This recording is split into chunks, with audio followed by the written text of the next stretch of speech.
Masomo yetu yametualika kutafakari kuhusu dhambi na jinsi ya kushinda dhambi.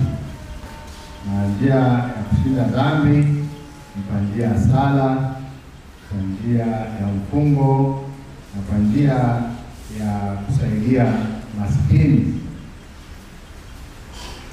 Jumapili ya tatu ya Kwaresima tulisomewa Injili iliyosema kwamba palikuwa na mtu mmoja ambaye alipanda mti wa matunda ndani ya shamba lake la mzabibu, na akarudi kwa miaka karibu ya 3 akitarajia matunda, lakini hakuyapata.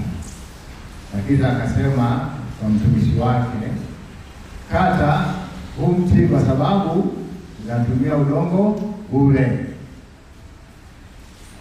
Ile mtumishi aliukata au hakukata? Hakukata. Wangapi wanasema hakukata? Wangapi wanasema aliukata? Wangapi hawana hakika? Ndio wengi.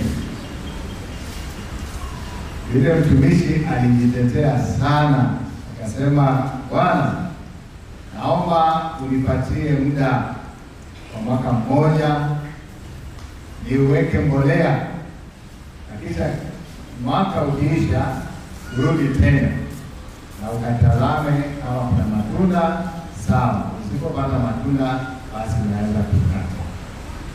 Na hivyo ndivyo Bwana mwenye shamba alivyofanya. Na ndani ya somo hili